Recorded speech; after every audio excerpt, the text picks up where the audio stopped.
A bankrupt mechanic braves a blizzard to rescue two little girls from an overturned car, unaware that they are the daughters of a powerful billionaire. The creak of the old screwdriver echoed through the empty garage, a sound as familiar as Jack Anderson's own heartbeat. His calloused hands, silent witnesses to 2 decades of fixing this small town's automotive dreams, trembled slightly as he shut the last drawer of his toolbox. Clank! The metallic clamor reverberated, carrying the weight of 1,000 repairs, 1,000 satisfied customer smiles, and now 1,000 broken dreams. Jack, his 40 years etched into every premature crease on his face, looked around the garage. The walls, once vibrant with posters of classic cars and photos of beaming customers, now seemed faded, as if life itself had been drained from that space, along with his hopes. A howling wind slipped through a crack in the window, bringing the first snowflake with it. The storm was coming. Final call for all drivers.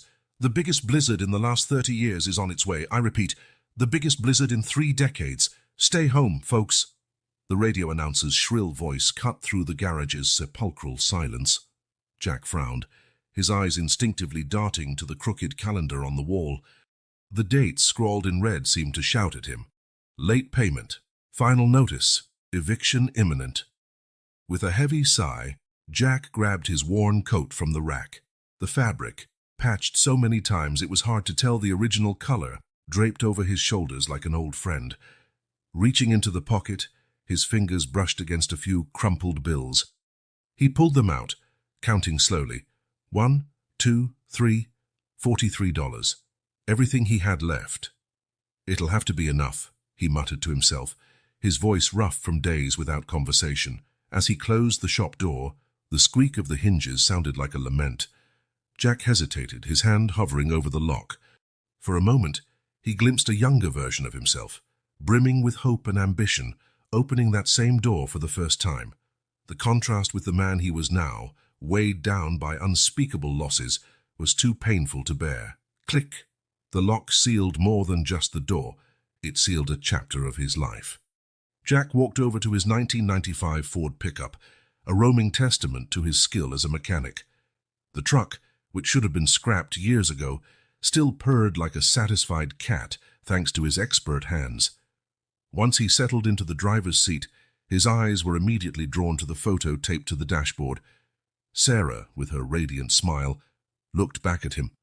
Time had faded the image, but the memory of her laughter, the warmth of her touch, the light in her eyes remained vivid and painful. "Oh, Sarah," Jack whispered, tracing the outline of her face in the photograph with his fingers. "What I wouldn't give to hear your voice one more time." A flashback struck him like a punch to the gut. Sarah, pale and weak, lying in a hospital bed, her once melodious voice now barely a whisper. "Jack, honey, promise me you won't give up, no matter what happens." Of course he had promised. How could he deny her anything? But things had gotten so hard since then. The closure of Central Hospital, where Sarah had her treatment, was the beginning of the end. The transfer to a hospital in another town, the astronomical costs, the endless commutes, and then, 6 months later, the inevitable. Jack shook his head, trying to shove the painful memories aside. He had a mission now, to get supplies before the storm isolated them completely.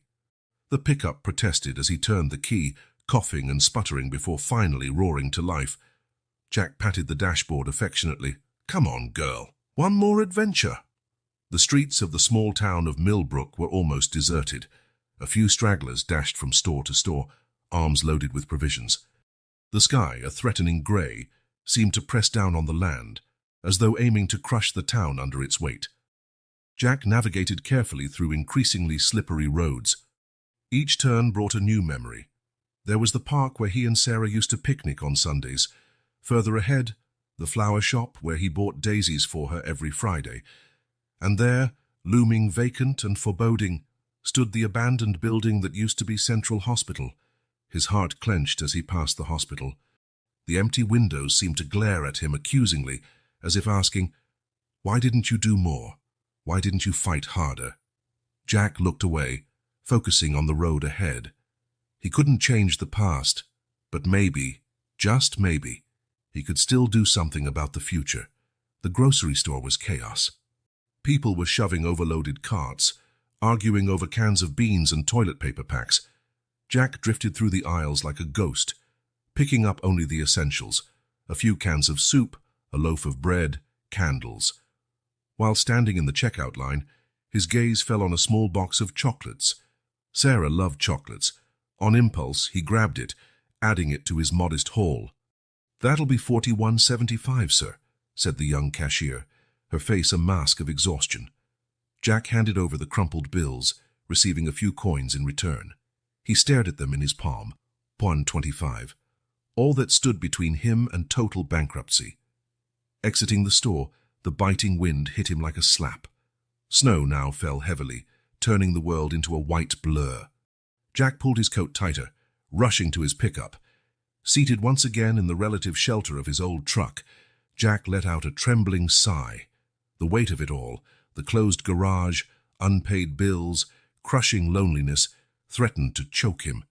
His eyes returned to Sarah's photo. Her smile, frozen in time, seemed to challenge him to keep going, not to give up. "I promised, didn't I?" Jack murmured, his voice tight. "I promised I wouldn't quit."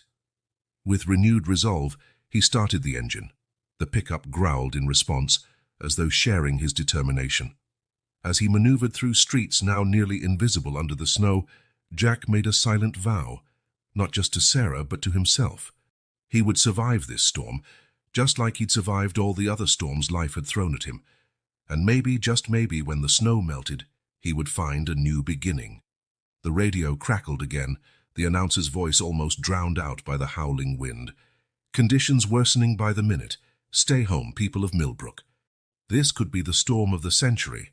Jack gripped the steering wheel, his gaze fixed on the road ahead. The blizzard might be the worst in 30 years, but he had already faced his own internal storms. With $1.25 in his pocket, a truck more rust than metal, and the memory of a promise made to Sarah, Jack Anderson drove off into the unknown. The storm might only just be beginning, but for Jack, it was just another chapter in a survival story he was determined to keep writing. The gentle purr of the Range Rover's engine was almost inaudible inside the luxuriously insulated cabin. Emma Williams, her keen 5-year-old blue eyes, watched the swirling snowflakes through the tinted glass, mesmerized by the hypnotic patterns they made against the grey, turbulent sky. "Emmy, tell me the magic bunny story again." Lily's high-pitched voice, she had just turned 3, cut through the silence, her chubby little hands tugging at the sleeve of her older sister's cashmere coat. Emma smiled, a smile carrying a maturity beyond her years. "Okay, Lils. But you have to promise to stay quiet while Susan drives, and okay?" In the front seat, Susan Alvarez, 28, the girl's nanny for almost 2 years, glanced gratefully in the rearview mirror. Her hands clutched the leather steering wheel, knuckles white with tension as she navigated the increasingly treacherous road. "Once upon a time," Emma began, her voice mimicking the melodious tones she remembered from her mother, "there was a little white bunny who lived in the enchanted forest." While Emma wove the familiar tale, Susan fought against the growing anxiety in her chest. The blizzard, which had begun as a light snowfall, had turned into an impenetrable white curtain. The state-of-the-art GPS on the dashboard blinked uselessly, unable to find a signal. With a trembling hand, Susan picked up her phone for the 10th time in the last 20 minutes. No signal. She cursed softly in Spanish, immediately regretting it and hoping the girls hadn't heard. "Mr. Williams, please pick up," she whispered, dialing the girl's father once more. Michael Williams, a tech mogul billionaire and reluctant single dad, was in a business meeting on the other side of the world. Susan knew he rarely took calls during these meetings, but this was an emergency. They should have arrived at the country house hours ago, but the storm delayed everything. In the back seat, oblivious to the mounting danger, Emma continued her story. And then the magic bunny jumped so high that his fluffy ears brushed the clouds. And do you know what happened? Lily shook her head, eyes wide with anticipation, clutching her teddy bear tight. "The clouds were made of cotton candy," Emma exclaimed, tickling her sister's belly and prompting a burst of giggles. Despite the situation, Susan couldn't help a small smile. The Williams sisters were true rays of sunshine, brightening even the darkest days with their innocence and joy.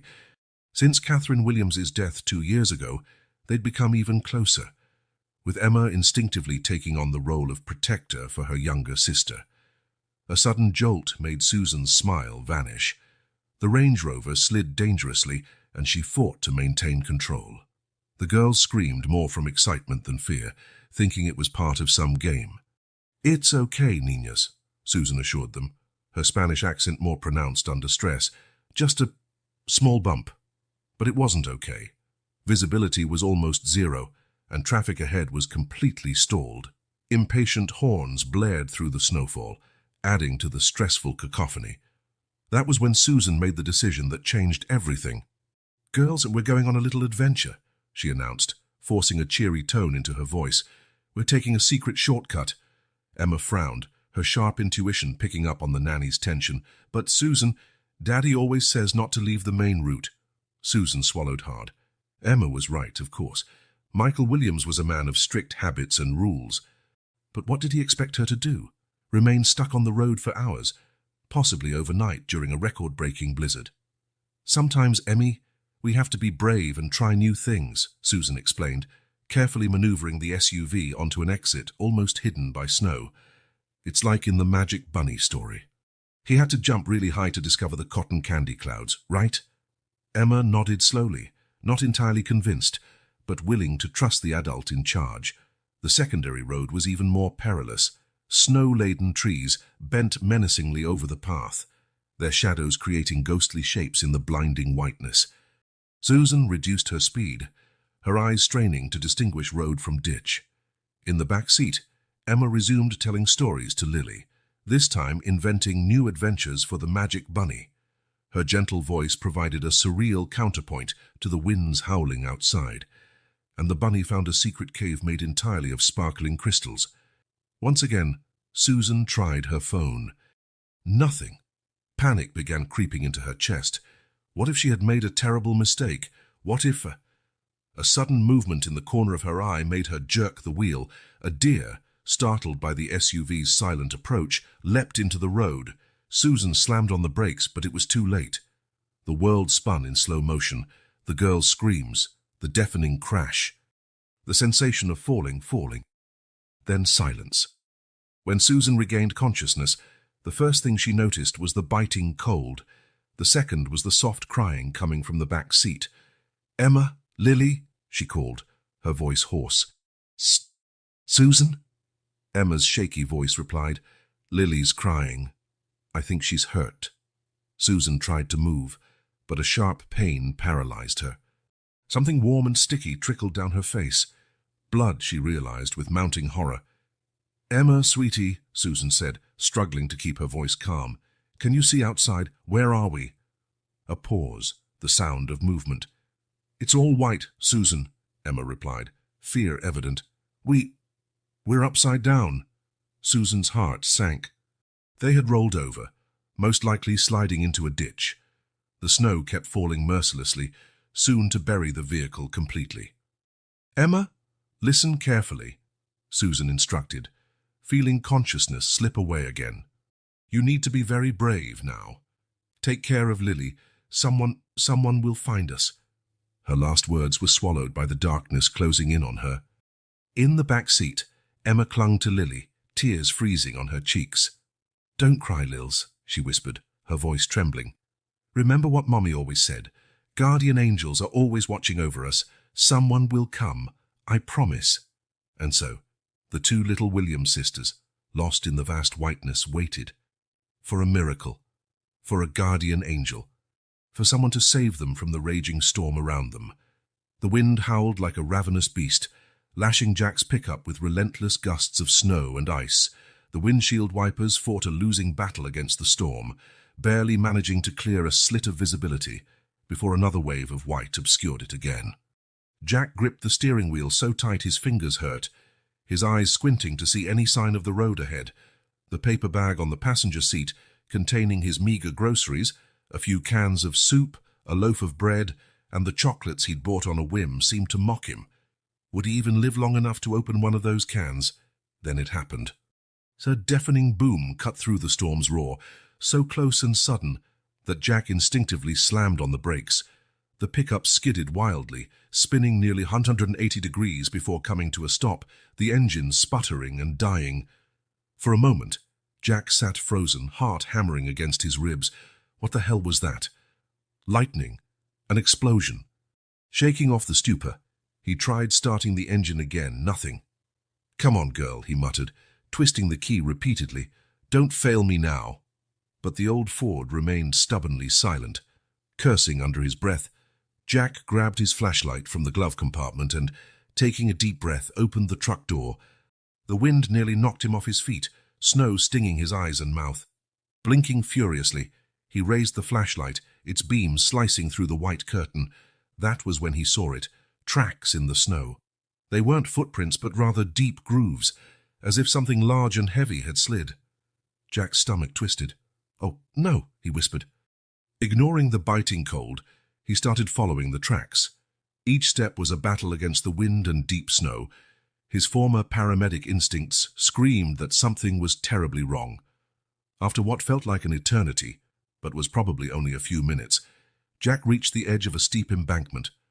Pointing the flashlight downward, his heart nearly stopped. Below, partially buried in the snow, lay an overturned Range Rover.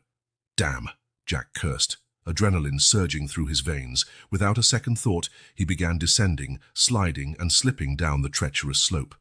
Reaching the vehicle, Jack frantically brushed snow from the driver's window. What he saw made him gasp. A young woman, maybe in her 20s, hung motionless from her seatbelt, blood freezing on her pale face. "Hey, can you hear me?" Jack shouted, banging on the glass. No response. That was when he heard it, a faint crying from the back seat. Renewed urgency seized Jack as he scrambled to the rear door. The metal was twisted, stuck. Cursing, he raced back up the slope to his pickup, nearly falling multiple times on the way. Returning with his toolbox, Jack worked furiously to pry the door open. His fingers, numb from cold, could barely grip the tools, but years of mechanical experience guided his movements. Finally, with a protesting screech of metal, the door gave way. The interior was a wreck of shattered glass, splintered plastic, and toys. Jack's heart sank when he saw 2 child safety seats. "Hello," he called softly. "Can anyone hear me?" A sudden movement startled him. From behind one of the seats, a pair of wide blue eyes stared back at him. "Who are you?" a small voice asked, trembling but defiant. Jack let out a sigh of relief. "My name's Jack. I'm here to help. Are you hurt?" Slowly, a girl of about 5 emerged from the shadows. Her face was scratched, and a bruise was forming on her forehead, but she seemed otherwise uninjured. "I'm okay," she said. Then her expression shifted to worry. "But Lily, she won't stop crying." That was when Jack noticed the second child, a smaller girl, barely 3, huddled and sobbing softly. "It's all right," Jack said, trying to make his voice as reassuring as possible. "I'm going to get you both out of here. What's your name?" "Emma," the older girl replied. "And she's my sister, Lily." Jack methodically checked the girls for serious injuries. Miraculously, apart from cuts and bruises, they seemed okay. The real threat now was hypothermia. "Emma, I need you to be very brave," Jack said, meeting her eyes. "I'm going to carry you and Lily out, but it'll be a bit scary. Can you be strong for Lily?" Emma nodded solemnly, her gaze far older than her 5 years. With utmost care, Jack lifted Lily first, wrapping her in his own coat. The little one clung to him, trembling violently. "Emma, can you grab your backpack?" Jack asked. "We'll need dry clothes." While Emma rummaged through the wreckage, Jack made one last desperate check on the driver. No pulse. Heavy-hearted, he turned back to the children. Climbing back up the embankment with 2 small children was a nightmare. The wind seemed determined to knock them down, and the snow made each step a struggle. Jack carried Lily in one arm, using the other to brace himself and help Emma. Several times he slipped, his heart lurching each time as he fought to keep his balance. Emma, showing surprising courage, clung firmly to his leg, bravely carrying Lily's backpack. "Almost there," Jack panted when he finally saw the blurred outline of his pickup through the snow. "You're doing great, girls." At last, after what felt like an eternity, they reached the road. Jack gently placed Lily in the passenger seat, helping Emma climb up beside her. Once inside the cab, Jack cranked up the heater, rubbing the girl's hands to restore circulation. "Are you an angel?" Lily suddenly asked, her small voice quivering. Jack felt a lump in his throat. "No, sweetheart, just someone trying to help." Looking at the two frightened but alive girls, Jack felt a fierce determination rise within him. He had found them for a reason. Now it was his responsibility to keep them safe. Turning the key, Jack offered a silent prayer. To his relief and surprise, the engine coughed and then roared to life. "All right, girls," he said, guiding the pickup forward. "Let's find a safe place to wait out this storm." As they crawled slowly through the blizzard, Jack couldn't help thinking that maybe, just maybe, he'd discovered a new purpose that night, a chance for redemption, wrapped in the form of two small survivors. The old Ford groaned and creaked, struggling against the relentless wind and quickly accumulating snow. Jack gripped the wheel tightly, squinting in a desperate attempt to see something beyond the white curtain in front of him. On the passenger seat, Emma clung to Lily, both girls shivering despite the heater running at full blast. "It'll be okay, Lils," Emma whispered, her voice nearly lost in the wind's howl. "Mr. Jack is going to take care of us." Jack swallowed hard, feeling the weight of responsibility settle on his shoulders. He could barely take care of himself lately, and now he had two precious lives depending on him. That was when he saw it, a dark, looming shape emerging from the blinding whiteness. "Thank God," Jack muttered, carefully steering toward the structure. As they drew closer, the outline of a large abandoned warehouse became visible. It looked like an old factory or storage facility, its rusted metal walls defying the storm for decades. Jack stopped the pickup as close to the entrance as possible. "Stay here," he instructed the girls, grabbing his flashlight. "I'll check if it's safe." The wind nearly toppled him when he exited. Battling the storm, Jack reached the warehouse door. To his relief, it opened with a protesting squeak. Inside, it was vast and dark, the flashlight's beam revealing long-abandoned machinery and dusty piles of boxes. But it was dry and, most importantly, offered protection from the biting wind. Satisfied it was safe enough, Jack returned to the pickup. "Come on, girls," he said, opening the door. "We found our shelter." With Lily in his arms and Emma clinging to his leg, Jack guided them into the warehouse. The sudden silence after the constant wind was almost deafening. "It's dark," Lily whimpered, burying her face in Jack's neck. "Don't worry, Princess," Jack replied gently. "We'll make this place nice and cozy in no time." Setting Lily down carefully, Jack started to rummage around the warehouse. His years as a mechanic had taught him how to improvise, and those skills would now be tested to their limits. "Emma, can you hold the flashlight for me?" he asked, handing the device to the older girl. Emma nodded solemnly, gripping the flashlight tightly while Jack worked. He found an old oil drum, which he quickly turned into an improvised fire pit. Pieces of scrap wood and cardboard served as fuel. "Now the trick is lighting it," Jack muttered, patting his pockets for a lighter. "I have matches," Emma suddenly exclaimed, running over to the backpack they'd salvaged from the wreck. "Mom always said to keep matches in the emergency pack." Jack smiled, impressed. "Your mom was a very smart woman." With Emma's matches, Jack soon had a crackling fire in the drum. The heat began to spread, banishing some of the piercing cold. Next step, create a protected space. Jack found a few old tarps and ropes, which he used to build a makeshift tent around the fire pit. "Wow," Lily whispered, eyes wide as she watched the dancing flames. "It's like camping." "It sure is, Lils," Emma agreed, hugging her sister close. "We're on a big adventure." Jack felt a twinge of heartache seeing how the sisters interacted. Emma, just 5 years old, was showing a maturity far beyond her age. With their improvised shelter complete, Jack turned his attention to the supplies. The grocery bag looked tragically inadequate now, but it would have to do. "Who's hungry?" he asked, forcing a cheerful tone. "Me!" Lily shouted, raising her hand. Jack opened a can of soup, pouring it into a metal container he found in the warehouse. Placing it near the fire to heat, he handed out some crackers. "It's not much," he apologized, "but it'll keep us warm." It's perfect, Mr. Jack, Emma said politely, sharing her portion with Lily. Thank you for taking care of us. Jack felt a lump in his throat. You girls are incredibly brave, he said softly. You're doing so well. As they ate the warmed soup and crackers, Jack realized the girls needed a distraction. The trauma of the crash, the cold, the fear. It could easily become overwhelming. How about a story? He suggested. Lily's eyes lit up. Yes, please. Emma always tells the best stories. Jack smiled at Emma. Well, then I guess we should let the expert take over, right? But Emma hesitated, suddenly shy. Actually, could you tell a story, Mr. Jack? I'm kind of tired of being the storyteller. Jack understood the unspoken plea.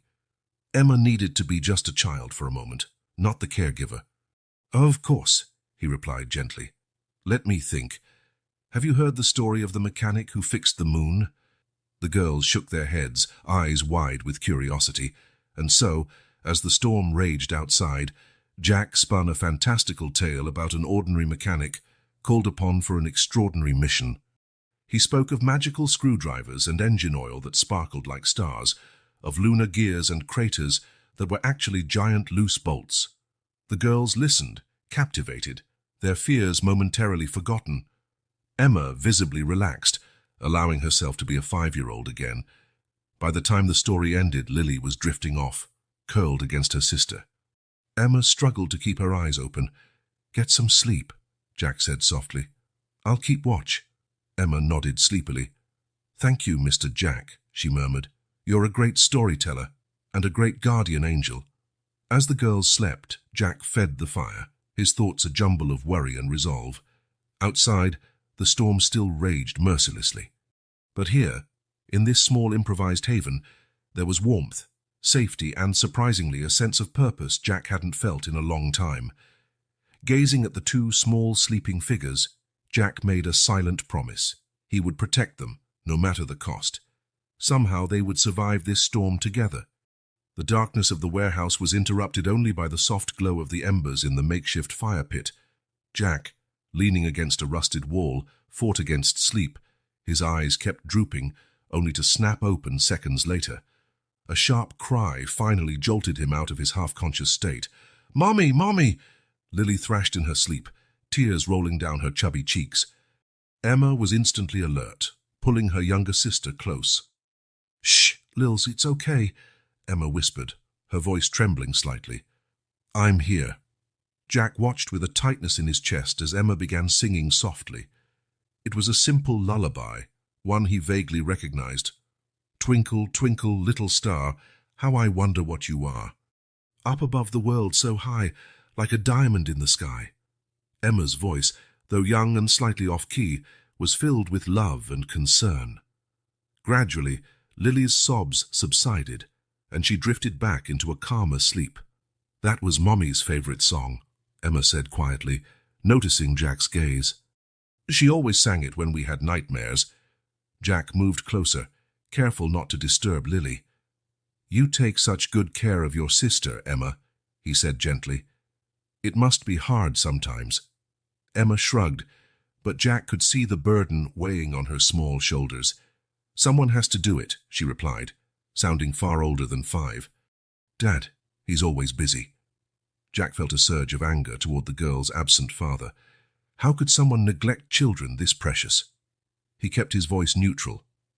"Want to talk about it?" Emma hesitated, fiddling with the hem of her shirt. "Dad works a lot. He says it's to give us a good life, but—" She paused, biting her lip. "Sometimes I think he just doesn't want to be home. Everything reminds him of Mommy." Jack nodded empathetically. He knew that pain well, the urge to run from memories. "You know, Emma, sometimes adults don't handle sadness as well as children do." "Did you lose someone too, Mr. Jack?" she asked, her piercing blue eyes locked on his. Jack swallowed hard, caught off guard by the child's insight. "Yes," he admitted.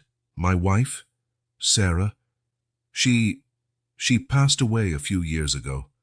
"I'm sorry," Emma said softly, placing her small hand on Jack's. The simple gesture nearly broke him. "It's all right," he managed. You know, when I was a kid, my dad taught me that telling funny stories can help when we're sad. Want to hear one? Emma nodded eagerly, and even Lily, who had quietly awakened, looked on with curiosity. Jack smiled and began, "When I was about your age, Emma, I decided I wanted to be a superhero." He told them how he'd tied a red towel around his neck as a cape and set out to save the world. His first mission, rescuing the neighbor's cat from a tree. Unfortunately, little Jack ended up stuck in the tree alongside the cat, and the fire department had to rescue both. The girls laughed, their giggles echoing through the empty warehouse. It was the first time Jack had heard them laugh since the accident, and the sound warmed his heart more than any fire could. Encouraged, Jack shared more childhood escapades. The time he tried making pancakes and ended up with flour on the ceiling, or when he and his friends built a spaceship out of cardboard boxes and were disappointed they couldn't actually fly to the moon. Each story brought more laughter, more smiles. Emma visibly relaxed, allowing herself to be a normal 5-year-old instead of the little adult circumstances had forced her to be. "Mr. Jack," Lily asked between giggles, "do you still want to be a superhero?" Jack pretended to ponder. "Well, I guess in a way I still am. After all, I rescued 2 princesses from an ice castle, didn't I?" The girls burst into laughter again, and Jack felt something thaw inside him. How long had it been since he'd laughed like this? How long since he'd felt needed? As the night wore on, the conversation grew calmer. Emma spoke about her school, about how she sometimes felt lonely even when surrounded by other kids. Lily, quieter, occasionally added details to Emma's stories, her eyes shining with adoration for her big sister. Jack listened intently, offering words of comfort and encouragement. He shared more about his own life, his work as a mechanic, the challenges he faced, and the dreams he still harbored. By the time the first rays of sun crept through the cracks in the warehouse walls, Jack realized they had spent the entire night talking. The girls had finally drifted to sleep, Emma protectively holding Lily close. Watching the 2 small figures, Jack felt something he hadn't in a long time. Hope. Somehow, in one of the worst storms he had ever faced, both literally and figuratively, he had found a connection. These girls, with their resilience and innocence, had touched a part of him he thought long dead. For a moment, Jack allowed himself to imagine a different future. One where he wasn't alone, where he had a purpose beyond merely surviving day to day. It was a terrifying and exhilarating thought. Shaking his head, Jack rose quietly to tend the fire. The storm still raged outside, and many challenges lay ahead. But for the first time in years, Jack felt he might be able to face whatever came next. With a final affectionate glance at Emma and Lily, Jack made a silent promise. No matter what happened, he would protect them. Somehow they would survive this storm together. And maybe, in doing so, they would all find the family they so desperately needed. Michael Williams, CEO of Williams Tech, was in the middle of a critical presentation when his smartphone vibrated insistently. Normally, he would ignore it. After all, billions were on the line in this meeting. But something made him look. The name flashing on the screen froze his blood. "Home emergency." "Gentlemen, I need a moment," he said, his voice betraying no emotion as he rose from the polished mahogany conference table. In the hallway, away from curious eyes of executives and investors, Michael answered the call. The frantic voice of his housekeeper, Mrs. Patel, hit him like a punch to the gut. "Mr. Williams, the girls, the SUV, the blizzard." Michael's world fell apart in seconds. His daughters, Emma and Lily, were missing in the worst storm in 30 years. Returning to the conference room, Michael barely remembered what he said. Something about a family emergency. The words billions and deal lost all meaning. Within minutes, he was on his private jet racing back home, the storm making the plane rock violently. During the turbulent flight, flashbacks tormented him. Emma, 3 years old, running into his arms when he arrived home from work. Lily, a newborn, her tiny fingers gripping his thumb with surprising strength. And Catherine, his wife, his safe harbor, smiling radiantly as she watched the scene. Then the illness, the devastating diagnosis, months of treatment that felt like years. And finally, the deafening silence after Catherine's passing. Michael squeezed his eyes shut as though he could block the memories, but they came relentlessly. Emma, now 4, asking when Mommy would be back. Lily, crying inconsolably, refusing to sleep without Catherine's lullaby. And he, running away, drowning himself in work, expanding the company, amassing more wealth, as if money could fill the void Catherine left behind. When the plane finally landed, Michael was greeted by a crisis team already mobilized. Preliminary reports, area maps, weather forecasts, everything was a blur. "Sir," an aide approached hesitantly. "The rescue teams are ready, but what?" Michael growled. His patience gone. "The blizzard, sir. It's simply impossible to go out right now. Visibility is 0 and the roads are completely blocked." Michael felt a wave of fury rising inside him. It couldn't be true. He was Michael Williams. He had built an empire from scratch. He had revolutionized the tech industry. He had billions at his disposal. "I don't care what's impossible," he said, his voice dangerously quiet. "Find my daughters. Use helicopters, drones, whatever it takes. Pay double, triple if needed. But find them." The next few hours were a whirlwind of frantic activity. Michael turned his penthouse into an impromptu command center. Giant screens displayed area maps, real-time weather updates, and security camera feeds of the roads, now useless, showing only white static. But as the hours passed, the harsh reality set in. No helicopter could fly in those conditions. Drones were knocked out of the sky by furious winds within minutes. Ground teams got stuck after only a few miles. For the first time in his adult life, Michael Williams felt utterly powerless. Standing before his penthouse's panoramic windows, watching the storm transform the city into a white desert, Michael felt the weight of his choices crushing him. How many times had he cancelled family dinners for business meetings? How many of Emma's school recitals had he missed? How often had he outsourced Lily's care to nannies and housekeepers? A sob escaped his throat, shocking him. He couldn't recall the last time he cried. Perhaps at Catherine's funeral. "Mr. Williams?" His assistant's hesitant voice pulled him back to reality. "Is there anything I can do?" Michael turned, his eyes red and weary. For a moment he almost yelled at her, unleashing his frustration, but then he saw genuine concern and fear on her face. "Rachel, right?" he asked softly. She nodded. Surprised, he remembered her name. "Rachel, do you have children?" "Yes, sir. 2 girls." Michael felt like he'd been punched again. "2 girls," he repeated. How do you balance it all? Work, family?"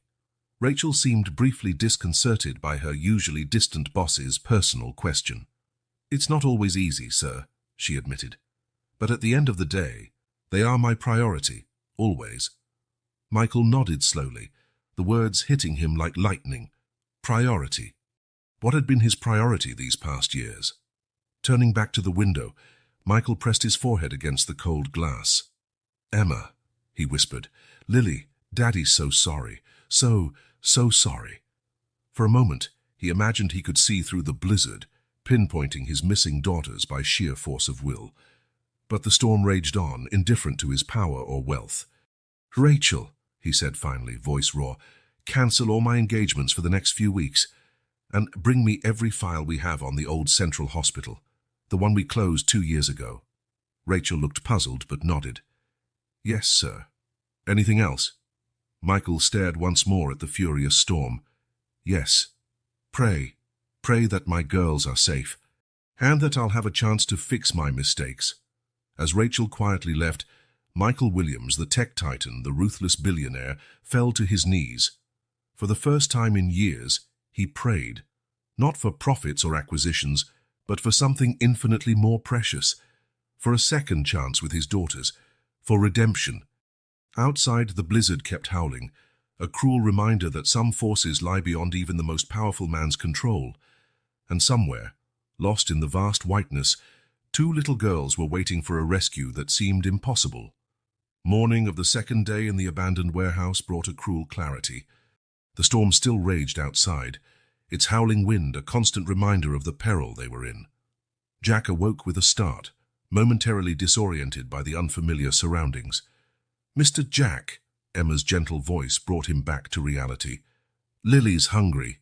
Jack rubbed his eyes, trying to shake off exhaustion. "Of course, sweetie. Let's see what we can do." With a sigh, he turned to the grim task of rationing their sparse supplies. The few cans of soup and the package of crackers looked tragically inadequate now. Jack carefully divided a can of soup into 2 improvised containers, saving the rest for later. "Here you go, girls," he said, forcing a smile as he handed them their portions. "It's not much, but it'll keep us warm." Emma accepted her share with a polite "thank you," immediately offering half to Lily. Jack watched, impressed, as the 5-year-old helped her younger sister eat, gently wiping away any spilled soup. "You're an excellent big sister, Emma," Jack commented, feeling a mix of admiration and sorrow at the maturity forced upon the girl. Emma shrugged, a small smile playing on her lips. "Someone has to look after Lily, and now I guess I have to look after you too, Mr. Jack." Jack felt a lump in his throat. How could a child so young be so selfless? While the girls ate, Jack decided to examine more closely the items salvaged from the crash. The emergency backpack Emma had mentioned the night before contained a few extra clothes, a half-full water bottle, and, surprisingly, a small first aid kit. "Your mum thought of everything, huh?" Jack remarked, holding up the first aid kit. A flicker of sadness crossed Emma's face. "Mom always said we had to be ready for anything." Jack nodded, feeling the weight of the loss these girls carried. Continuing his search, he found a crumpled plastic folder, probably belonging to the nanny. Curious, he opened it. His eyes widened as he read the letterhead, "Property of Michael Williams, confidential." The name hit Jack like a punch in the gut. Michael Williams, the billionaire tech tycoon, the man who had bought and closed Central Hospital 2 years earlier, leaving hundreds unemployed, and patients like Sarah without options. Jack felt a surge of anger rising in his chest. Memories of Sarah's final months, her desperate battle for alternative treatment, the swift and merciless decline, flooded back. "Mr. Jack," Emma's voice pulled him back to the present. "Are you okay?" Jack realized he was gripping the document so tightly his knuckles had turned white. He forced a smile, trying to mask his agitation. "Yes, Emma. Just thinking." But Emma was too perceptive for her own good.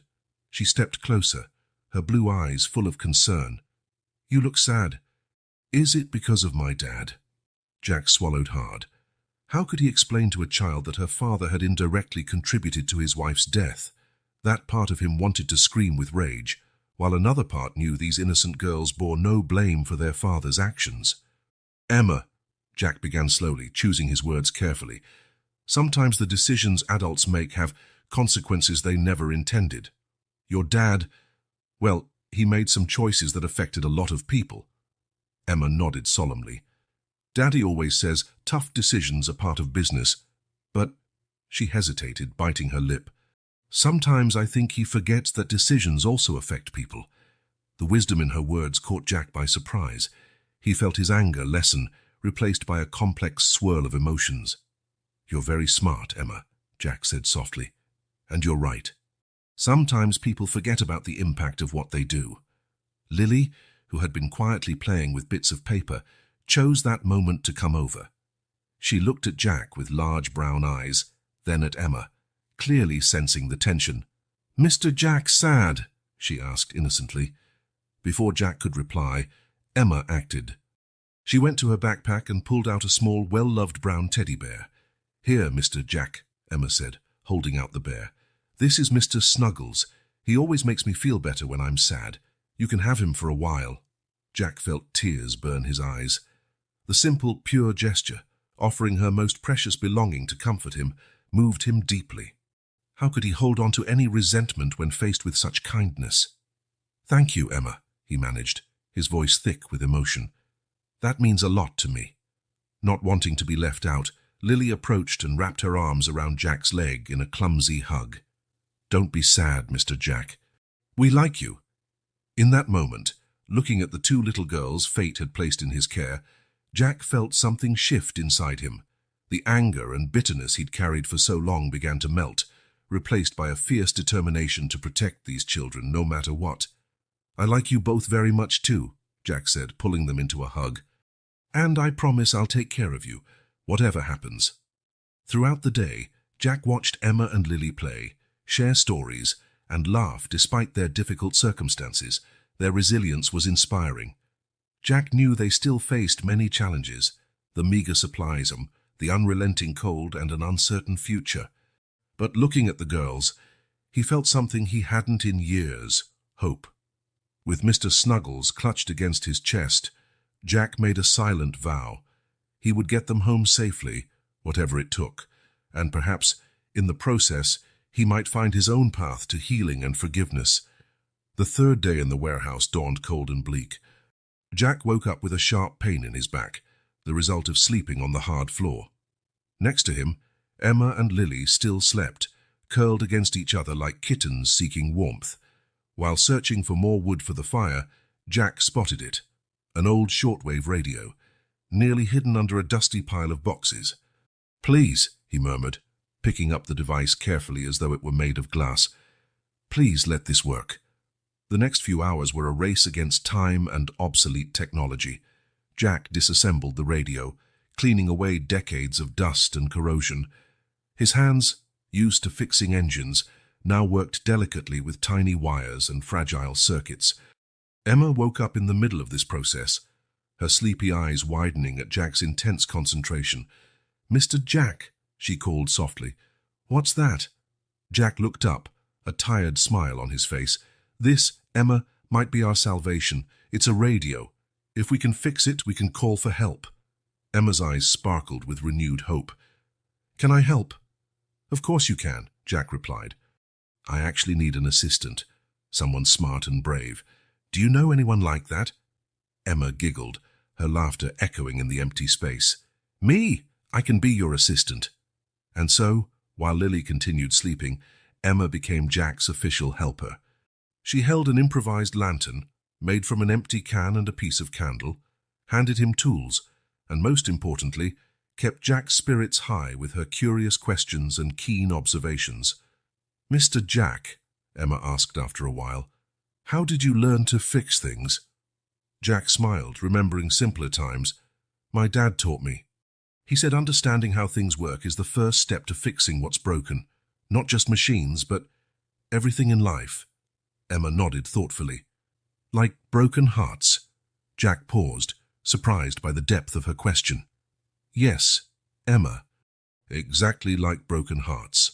The hours ticked by, marked only by the constant roar of the wind outside and Jack's occasional muttered curses of frustration. Lily eventually woke and joined them, curious about the project. "What are you doing?" she asked, rubbing her sleepy eyes. "We're fixing a magic radio," Emma explained solemnly. "It'll help us talk to the guardian angels out there." Jack couldn't help smiling at Emma's explanation. In a way, she wasn't wrong. Finally, after what felt like an eternity, Jack made the last connection. Heart pounding, he switched the device on. Static. Only static. The disappointment was palpable. Jack felt a knot form in his stomach. He had failed. He had raised the girls' hopes for nothing. But then, "Rescue team, anyone on this frequency," the voice, though intermittent and nearly drowned in static, was like music to Jack's ears. "Here!" Jack shouted into the radio. "This is Jack Anderson. I'm with 2 children. We need help." The next few minutes were a blur of frantic activity. Jack tried to describe their location as best he could, aware that every word might be the difference between rescue and disaster. "Understood, Mr. Anderson," the voice finally responded. "Keep this channel open. We're triangulating your position. Help is on the way." When Jack finally set the radio down, his hands were shaking. He looked at Emma and Lily, who were watching him with a mixture of hope and fear. They're going to find us?" Emma asked tentatively. Jack nodded, pulling both girls into a tight embrace. "Yes, sweetie, they're going to find us." The initial relief, however, soon gave way to a new wave of anxiety. The blizzard still raged outside, a constant reminder of what any rescue team would be facing. To keep the girls, and himself, distracted from the agonizing wait, Jack suggested a guessing game. "I'm thinking of something blue," he began. "The sky," Lily shouted immediately. Jack smiled. Good try, Lils, but I can't exactly see the sky right now, can I? Emma furrowed her brow thoughtfully. Oh, I know. It's Lily's scarf. Exactly, Jack cheered. Your turn, Emma. The game continued, with the girls growing increasingly creative in their guesses. But as the hours dragged on, Jack noticed Emma becoming quieter, her eyes frequently darting to the silent radio. Is everything okay, Emma? He asked softly. Emma bit her lip.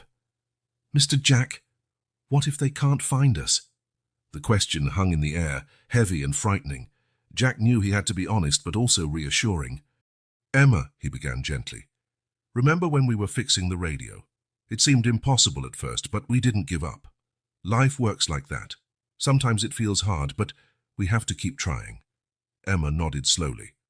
Like being a guardian angel. Jack smiled, touched by the analogy. Exactly. And you know what? You've been an incredible guardian angel for me and Lily. Your courage and your help mean a lot. Emma's eyes filled with tears, but she offered a brave smile. Can I keep helping you, Mr. Jack? There's no one else I'd rather have by my side, Jack replied sincerely. As night fell, Jack stoked the fire and handed out the last of their food. The cold and hunger were constant companions now, but the hope kindled by the radio kept them going. Emma, true to her word, stayed by Jack's side, helping monitor the radio and care for Lily. Her resilience and maturity continued to amaze and inspire him. Lying near the fire, exhausted yet determined, the three of them waited. The radio crackled occasionally with updates from the rescue team, each message a reminder they were not forgotten. Jack watched the girls, now asleep, and made a silent promise. No matter what happened, he would protect them.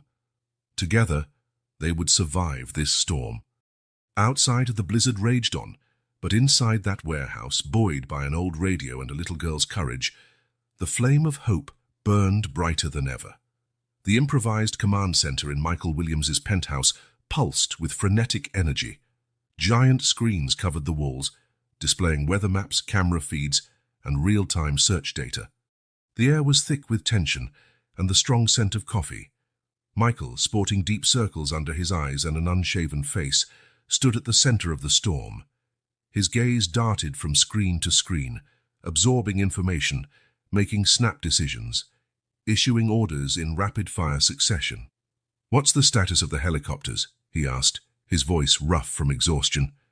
A young technician answered nervously, "Still grounded, sir. Winds at 75 miles per hour, trying to fly is suicide." Michael muttered a curse under his breath. Every passing minute was a minute his daughters remained in danger. He turned to another team member. "What about the ground crews?" A middle-aged woman sporting a civil defense badge replied, "3 teams are stuck about 12 miles out, sir. The roads are completely blocked. We're trying to reach them with snow vehicles, but progress is slow." Michael felt another wave of frustration threaten to swallow him. How was it possible that with all his resources, his wealth and his influence, he could do nothing to save his own daughters? Then it happened. "Mr. Williams!" A communications technician shouted, his voice slicing through the room's chatter. "We just picked up a signal. It's faint, but it's definitely a distress call." In seconds, Michael was at the technician's side, eyes fixed on the screen showing the signal's waveform. Jack Anderson, 2 children, need help. Michael's heart leapt. His daughters were alive. "Trace that signal," he ordered. "Use every tool we have. Satellites, cell towers, anything." The room exploded with renewed activity. Engineers and technicians rushed about, calibrating equipment and cross-referencing data. But hope soon gave way to exasperation. The exact source of the signal remained elusive. The storm interfered with the equipment, making precise triangulation nearly impossible. "Best we can do is narrow it to a 6-mile radius, sir," one engineer reported, disappointment heavy in his voice. Michael felt the weight of failure threaten to crush him. 6 miles. Under normal conditions, that was nothing. But in this blizzard, it might as well be a journey to the moon. Frustrated, he turned away from the screens, pacing over to the window. Outside, the city he once ruled was unrecognizable, transformed into a barren white wasteland. His reflection in the glass startled him. Who was this man with haunted eyes and a tormented expression? Surely not the business titan, the tech visionary he imagined himself to be. Memories crashed over him. Emma at 3 begging him to read her a bedtime story. He'd promised tomorrow, caught up in a business call. Lily, taking her first steps while he was at a conference halfway around the world. How many tomorrows had he promised? How many precious moments had he missed? Always putting work first. Catherine's voice echoed in his memory. Michael, life won't wait. Our daughters are growing up. Don't miss it. He'd ignored her warnings, convinced he was building a legacy for his girls. But what good was an empire if he lost what truly mattered? Mr. Williams, Rachel, his assistant, intruded gently. The mayor's office is on the line. They're questioning the legality of some of our search methods. Michael felt a wave of anger boil up again. Bureaucracy. Always the damned bureaucracy. Tell them, he growled, to worry about legality after my daughters are safe. Rachel nodded but hesitated before leaving. Sir, if I may, maybe a more diplomatic approach. We need them on our side.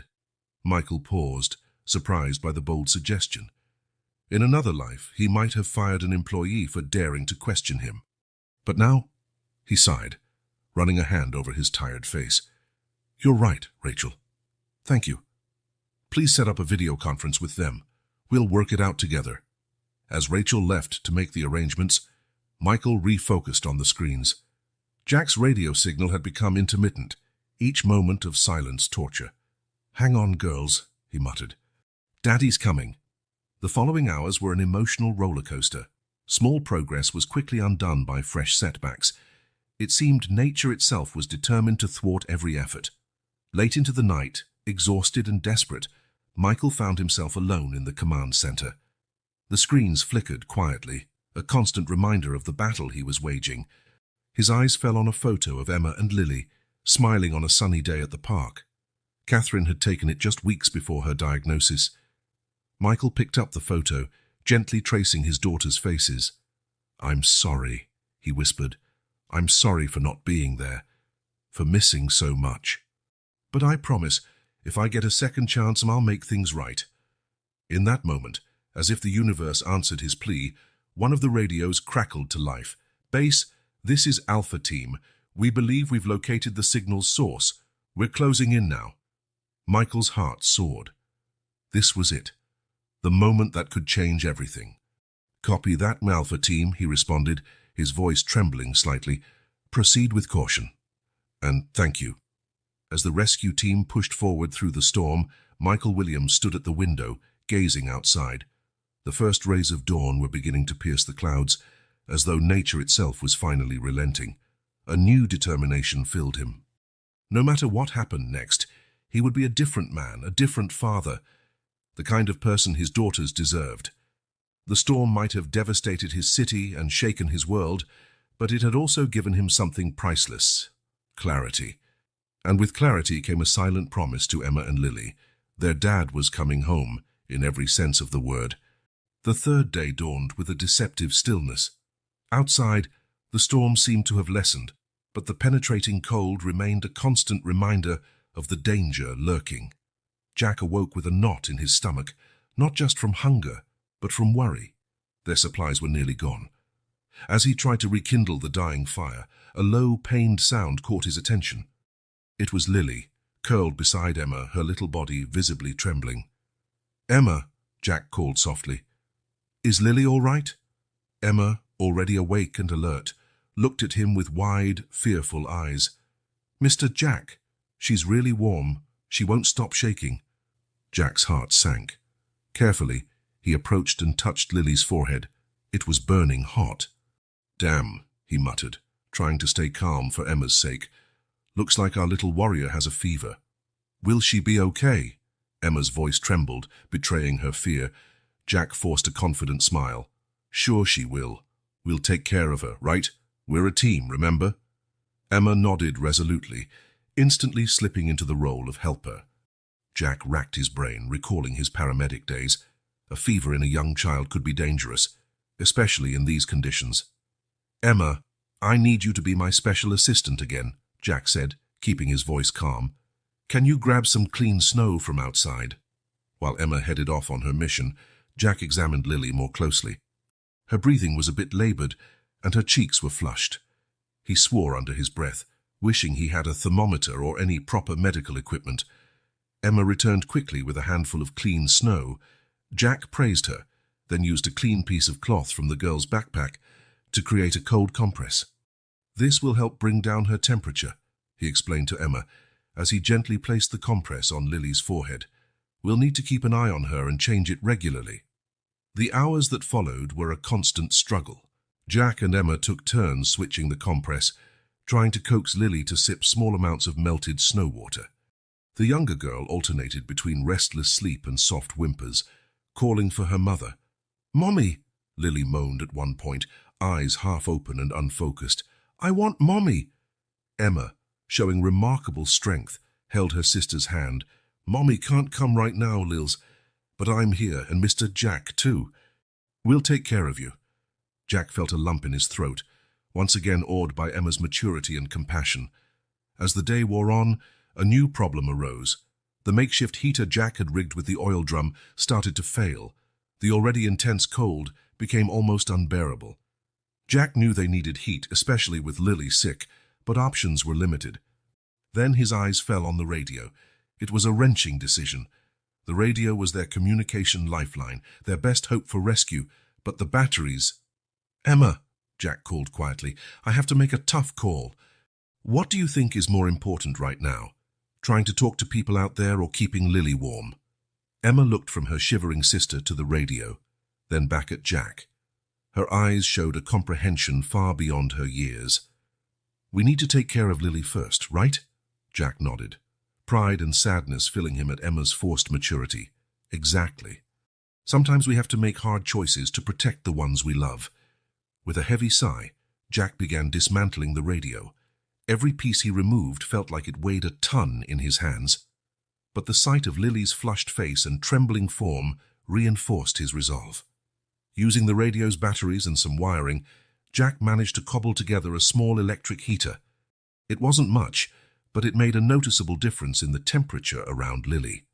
"Mr. Jack," Emma asked after a while, her voice small and tentative, "what if—" "Nobody finds us now."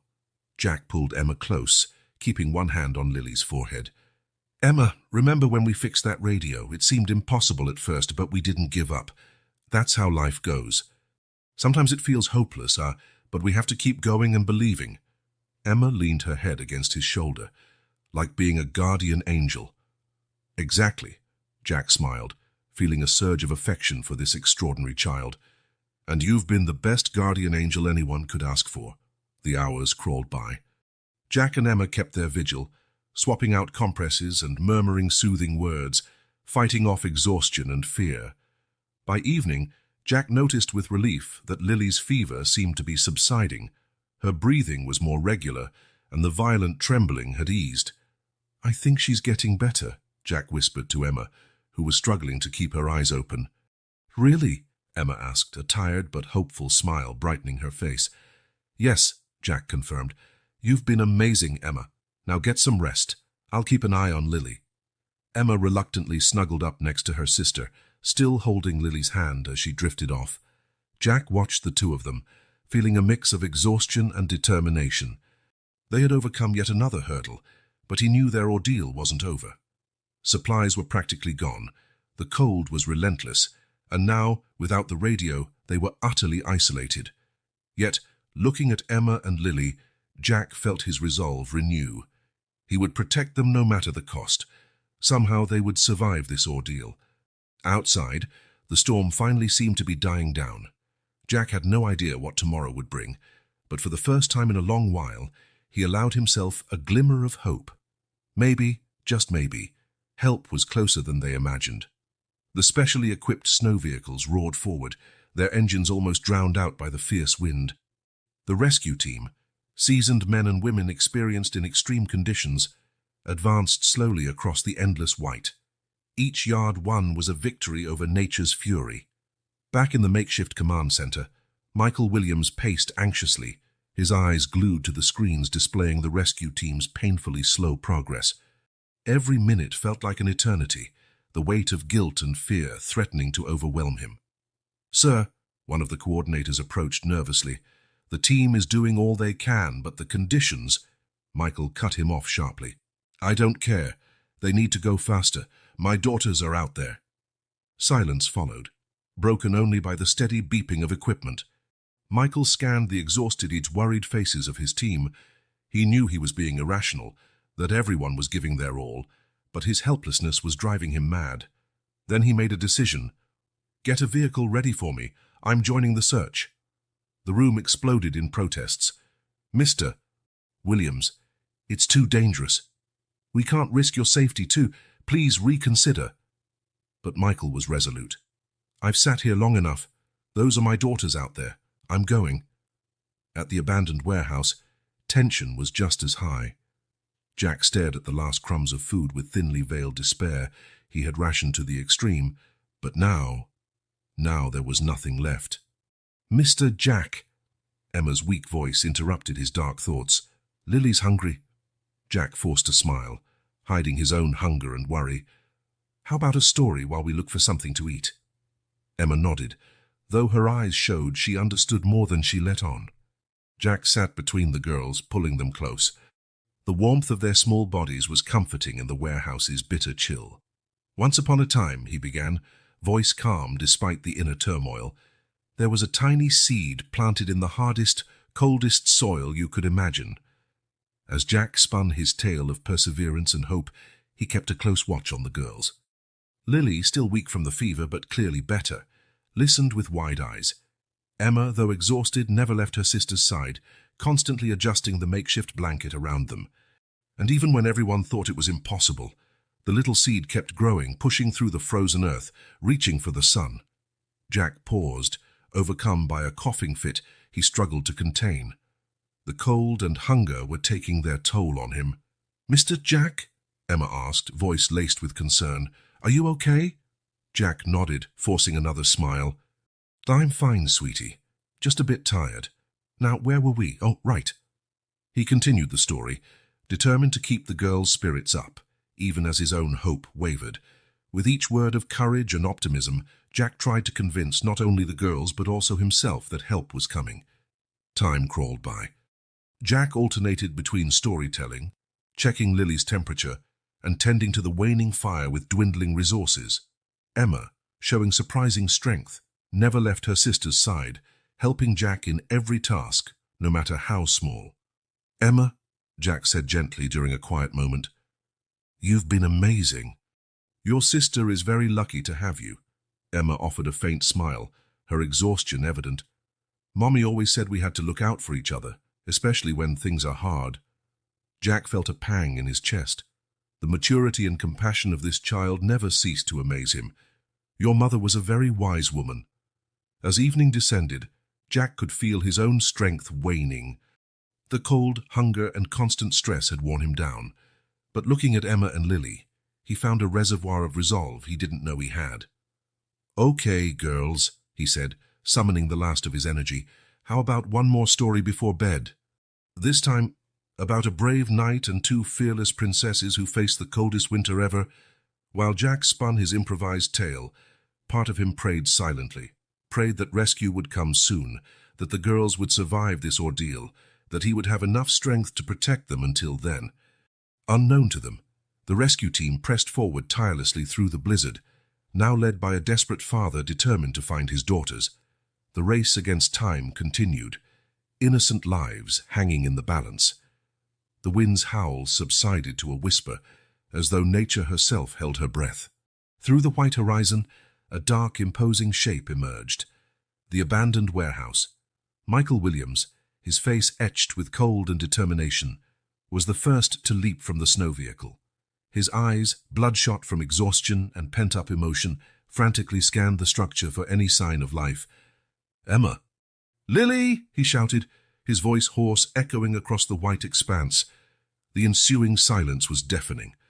For one dreadful moment, Michael's heart plummeted. What if they were too late? Then they heard it, a faint sound from inside the warehouse. Within seconds, the rescue team forced the rusted entrance. The interior was a place of stark contrasts. The cold was tangible, yet at the center, a small oasis of warmth clung stubbornly. And there, wrapped in improvised blankets, were Jack and the girls. "Daddy!" Emma's weak voice cut through the silence, her eyes wide with disbelief. Michael felt his knees buckle. In 2 strides, he was beside them, pulling Emma and Lily into a desperate embrace. "My girls," he sobbed, tears freezing on his cheeks. "Thank God, thank God." Jack watched the reunion with a mix of relief and a pang of something else. Sadness. Loss. He wasn't sure. Emma broke the moment, her small hand still locked on Jack's. "Daddy, this is Mr. Jack. He's our guardian angel." Michael, still hugging his daughters, finally looked at Jack. The man before him looked like he had aged years in just a few days. His face was gaunt and pale, but his eyes, they shone with a mixture of exhaustion and fierce love for the girls. "Mr. Anderson," Michael began, his voice choked. I don't know how to thank you." Jack simply nodded, unable to speak. The cumulative stress of the past days, the rush of rescue, it all threatened to overwhelm him. The medical team rushed in, wrapping Jack and the girls in thermal blankets and preparing them for transport. Emma refused to let go of Jack's hand, her eyes pleading silently for him to stay. "It's okay, Emma," Jack whispered, his voice raspy. "I'm here. I'm not going anywhere." The journey to the hospital was a blur of sirens and flashing lights. Michael never took his eyes off his daughters, afraid they might vanish if he blinked. Jack, for his part, fought exhaustion, determined to stay conscious until he knew the girls were safe. At the hospital, reality began to settle in. While doctors examined Emma and Lily, Michael and Jack found themselves alone in the waiting room, the silence between them heavy. Jack spoke first, his voice low and tired. "They're amazing girls, Mr. Williams, brave, strong." Michael nodded, a knot in his throat. "Because of you, Mr. Anderson, you saved them." Jack shook his head slowly. "No, Mr. Williams. They saved me." A doctor entered with reassuring news. The girls were dehydrated and mildly hypothermic, but they would make a full recovery, no permanent damage. With the girls stabilized and resting, Emma insisted on recounting the entire story. Her voice trembled with emotion as she described the crash, Jack's daring rescue, and their days in the warehouse. Jack told us stories to keep our spirits up," Emma explained, her eyes shining with admiration. "He shared his food with us, even when he was hungry. And when Lily got sick," her voice faltered. "He cared for her like she was his own daughter," Michael finished softly, the enormity of Jack's sacrifice hitting him hard. Jack, uncomfortable with the praise, changed the subject. "Mr. Williams, there's something you need to know." Then, in a calm but strained voice, Jack told Michael about Sarah, about her battle with cancer, about their struggles. He didn't specifically mention Central Hospital, but the pain in his voice was unmistakable. Michael listened in silence, feeling the weight of Jack's words. There was something there, a connection he couldn't fully grasp yet, but it made him feel inexplicably guilty. Emma, sensing the tension, squeezed Jack's hand. "Mr. Jack, don't be sad. Mom always said sometimes bad things happen so we can do good things afterward." The child's simple words struck both men. Jack finally let the tears he'd held back for so long fall. Michael, in turn, felt a resolution form in his heart. "Mr. Anderson." "Jack," Michael began, voice trembling slightly. "I can't imagine what you've been through. But I want you to know I'm forever grateful for what you did for my daughters. If there's anything at all I can do." Jack looked at Michael, seeing sincere regret in his eyes. For a moment, he considered telling him everything about Central Hospital, about how Michael's decisions had impacted his life.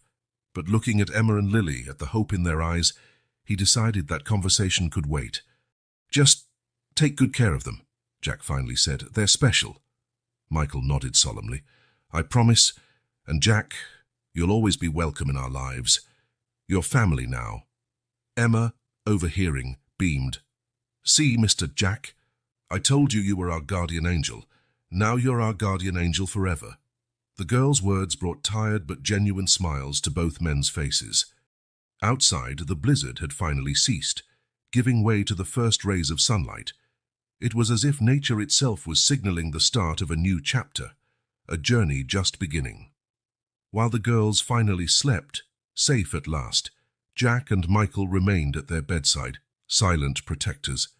Both knew there was much left unsaid, much to be resolved. But for now, they were united in gratitude and relief, an unexpected bond forged in the storm promising to reshape their lives in ways neither could predict. Days after the dramatic rescue, life in Millbrook began returning to normal. Snow melted gradually, revealing a town transformed not only by the storm but also by the extraordinary events that had transpired.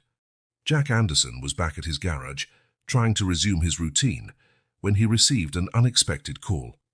It was Michael Williams's personal assistant, inviting him to a meeting at the tech mogul's office. With a heavy heart and a swirl of conflicting emotions, Jack found himself standing before the towering skyscraper housing Williams Tech's headquarters. The contrast between his worn mechanic's coveralls and the luxurious surroundings couldn't have been starker. "Mr. Anderson," came Michael's voice the moment the elevator doors opened onto the top floor. "Please come in." The office was exactly as Jack had imagined, spacious, modern, with a panoramic view of the city. Michael looked different from the exhausted, emotionally raw man Jack had met at the hospital. He was back in his element, the powerful CEO. "Jack," Michael began, indicating a chair. "First, I want to thank you again. What you did for my daughters. There are no words." Jack nodded silently, uneasy with the gratitude. Michael continued, "I'd like to offer you a reward, something to express my gratitude." He slid an envelope across the desk. Jack didn't even glance at it. "Mr. Williams, thank you, but I can't accept. I didn't do it for money." "I understand," Michael replied, not looking surprised, "but there must be something I can do for you." "Anything." That was when Jack felt something inside him break. Years of pent-up pain, anger, and frustration rose to the surface.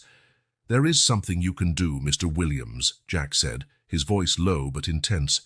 "You can tell me why Central Hospital had to close, why so many lives had to be ruined for a business decision." Michael went visibly pale. You were a patient there." "My wife is Sarah," Jack answered, the anguish in his voice undeniable. "She was in the middle of treatment when the hospital shut down. We were told there would be transfers, continuity of care, but the reality was very different." The silence that followed was deafening. Michael stood, walking to the window, his posture revealing the burden he now felt. "It was just business," he murmured, more to himself than to Jack. The numbers didn't add up. The board voted unanimously. "Business?" Jack interjected, his voice trembling. "Lives aren't business, Mr. Williams. Sarah wasn't the only one. Others too. Families destroyed. Dreams shattered." Michael turned to face him for the first time. I didn't know. They assured me every patient would be relocated, that no one would go without care." "Well, they were wrong," Jack replied simply. Silence hung thick between them, laden with unspoken emotions and painful truths. Finally, Michael broke it. "Jack, I made a terrible mistake," he admitted, voice heavy with regret. "Not just with the hospital, but with so many things in my life. I let numbers on a spreadsheet overshadow the real human cost of my decisions." Jack studied the man before him, seeing for the first time not a powerful CEO, but a human being wrestling with the weight of his choices. Michael went on, "In these past days since the rescue, I've done a lot of thinking about my priorities, about the legacy I want to leave behind. I've made a decision." He returned to his desk and opened a folder. "I was going to build a new business complex on the old Central Hospital site, but now," he revealed blueprints, "now I'm cancelling that plan. Instead, I intend to reopen Central Hospital." Jack's heart pounded. "Reopen?" Michael nodded, determination lighting his eyes. "Not just reopen it, but transform it. A state-of-the-art medical center with an accessible assistance program. A place where no one gets turned away because they can't pay." Jack was momentarily speechless, overwhelmed by the scale of what Michael was proposing. "There's more," Michael continued. I want you to lead that project, Jack." "Me?" Jack asked, stunned. "But I'm just a mechanic. I don't know anything about running a hospital." Michael smiled for the first time since the conversation began. "You're much more than that, Jack. You have compassion, integrity, and an understanding of people's real needs. That's exactly what this project requires." Jack hesitated, caught completely off guard. "It won't be easy," he warned. "There'll be resistance, red tape." "I know," Michael replied, "but together we can make the difference Sarah would have wanted. We can ensure what happened to her never happens again." The mention of Sarah's name hit Jack hard. He thought of her smile, her gentle strength even in the darkest days. What would she say if she were here now? "Why me?" Jack asked finally. "After everything, man, why trust me with this?" Michael rose and stood face to face with Jack. "Because you did what I should have done long ago. You put people first. You risked your life for my daughters, strangers to you, expecting nothing in return. That's the kind of leadership the new Central Hospital needs." Jack remained silent for a long moment, weighing the offer. He thought of Sarah, of how she had always pushed him to do more, to be more. He thought of Emma and Lily, and how their lives had become so entwined with his in the most unexpected way. And he thought of all the other Sarahs out there, people in need of hope. At last, Jack extended his hand. "For Sarah," he said, voice resolute. "For your daughters, and for every family that needs help. I accept." Michael shook his hand, the gesture sealing more than just a business deal. It was a promise, a commitment to do things differently. "It won't be easy," Michael cautioned. "We'll face skepticism, bureaucracy, maybe even active opposition. But I believe together we can make it happen." Jack nodded, feeling equal parts apprehension and determination. "One day at a time," he said. "That's how we survived the storm, isn't it?" Michael smiled, recalling Emma's words about their days in the warehouse. "One day at a time," he agreed. When Jack left the office that afternoon, he felt different. The weight of anger and grief he had carried for so long seemed lighter. In its place was a sense of purpose, a spark of hope he'd thought gone forever. Outside, the last remnants of the blizzard were fading, giving way to the first hints of spring. It was as if nature itself reflected the transformation happening inside both Jack and Michael. The road ahead would be challenging, filled with obstacles and uncertainty, but for the first time in a long while, Jack Anderson looked toward the future, not with fear or resignation, but with hope. A hope born in the storm, forged through adversity, and now ready to bloom into something truly extraordinary. A year had passed since that fateful blizzard that changed so many lives in Millbrook Central Hospital, once a symbol of despair and abandonment, now stood majestic and renewed, its gleaming white walls shining in the spring sun. Jack Anderson walked the hospital corridors, greeting patients and staff with a warm smile. His ID badge read Director of Medical Assistance Program, a title that still surprised him sometimes. "Mr. Jack," called a child's voice. It was Matthew, an 8-year-old undergoing treatment for leukemia.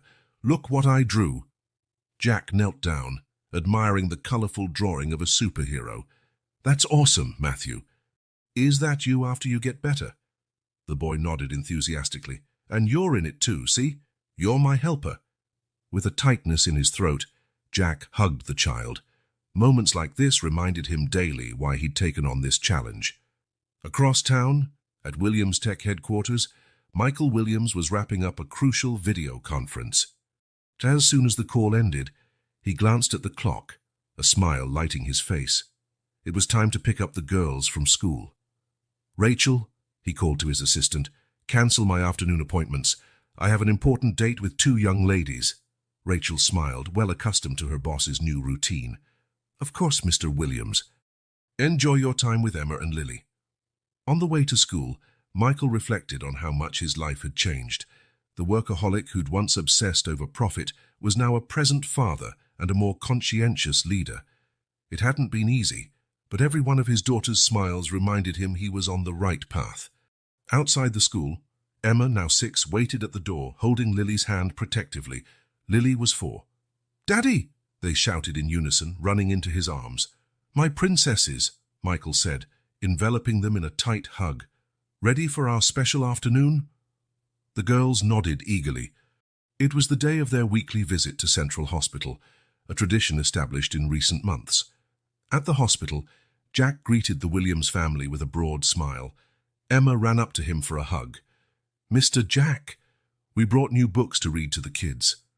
"That's wonderful, Emma," Jack replied, ruffling her hair affectionately. "They're going to love it." While the girls headed off to the pediatric ward with a nurse, Jack and Michael strolled down the corridors side by side. "How are things going here?" Michael asked. Jack sighed, a blend of fatigue and satisfaction in his voice. "Challenging but rewarding. Every life we touch, every family we help, it makes it all worthwhile." Michael nodded, understanding. "I know exactly what you mean. Seeing the impact we're making, money can't buy that." They stopped in front of a large window overlooking a newly built hospital park.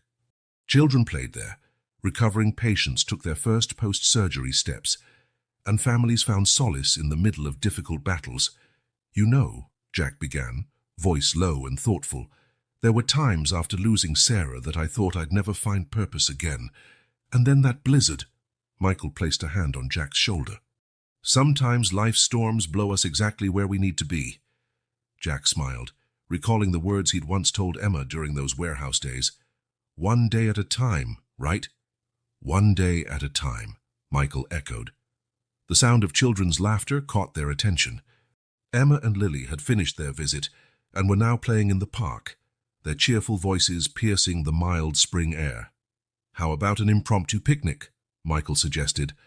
"I'm sure we can convince the cafeteria to put something together." Minutes later, the four of them sat on a blanket under a large tree in the park. Emma excitedly recounted the stories she'd read to patients, while Lily played with a small teddy bear. A new version of Mr. Snuggles, a Christmas gift from Jack. Jack watched the girls, a serene smile on his face. It was amazing how two children he'd met under the most extreme circumstances had become such an integral part of his life. "They adore you, you know," Michael commented, following Jack's gaze. "Emma asks about you every single day." Jack felt a pang in his chest, a mix of joy and the faintest twinge of loss. "They're incredible. You're really lucky, Michael." "We're all lucky," Michael corrected gently. "You're part of this family now, Jack. I hope you know that." The words hit Jack deeply. Family. A word he never thought would apply to him again after losing Sarah. Emma, sensing the adults' serious conversation, decided to intervene. "Daddy, Mr. Jack, come play with us." The two men exchanged amused looks before getting up, ready for a round of tickles and laughter. As they played, Jack couldn't help reflecting on the journey that had brought them here. The pain of loss, the fury of the storm, the fear and uncertainty, all had led to this moment of pure joy. Michael, for his part, watched his daughters interacting with Jack, feeling an overwhelming gratitude.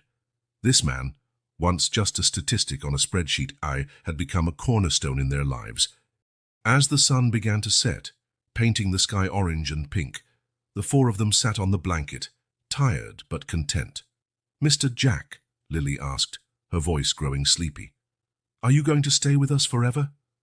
Jack exchanged a glance with Michael before answering. "Well, Lily, I can't promise forever, but I can promise I'll be here whenever you need me." Emma, ever the protector, hugged her sister. "See, Lils, Mr. Jack is our guardian angel, remember? And guardian angels never go away." Michael felt tears prick at his eyes, moved by his daughter's innocent wisdom. "She's right, you know," he said to Jack. "You really are a guardian angel for all of us." Jack smiled, feeling a wave of emotion. "You're all my angels too. You brought me back to life when I thought there was no hope left." Exhausted from play, Emma and Lily soon fell asleep on the blanket, Emma protectively wrapping an arm around Lily. Jack and Michael remained awake, gazing at the emerging stars in the night sky. "If someone told me a year ago we'd be here today," Michael mused, "I would have called it impossible." Jack nodded. "Life has a funny way of surprising us, sometimes for better, sometimes for worse. But it's our choices that really matter." "And the people we choose to have by our side," Michael added, looking at Jack meaningfully. The two men fell silent for a moment, each lost in his own thoughts. Central Hospital stood majestically in the background, a silent testament to the journey they had taken. "You know, Jack," Michael said at last, "I think I finally understand what it truly means to leave a legacy. It's not the buildings or the bank accounts. It's moments like this, the lives we touch, the changes we make in the world." Jack smiled, feeling a profound sense of peace. "Sarah used to say something like that. She said our real wealth lies in the connections we form and the love we share." "Your Sarah was a wise woman," Michael said softly. "Yes, she was," Jack agreed, his heart filled with love and longing, but also a new sense of hope. As night fell over Millbrook, wrapping the park in a blanket of stars, Jack Anderson and Michael Williams sat side by side, silent guardians of two slumbering girls and a future brimming with promise. Once a symbol of loss and disappointment, Central Hospital now pulsed with life and hope, a beacon in the community. And there, in that perfect moment beneath the stars, two broken families joined together, forging a new story, one of redemption, purpose, and above all, love. A gentle breeze whispered through, carrying with it the promise of brighter days.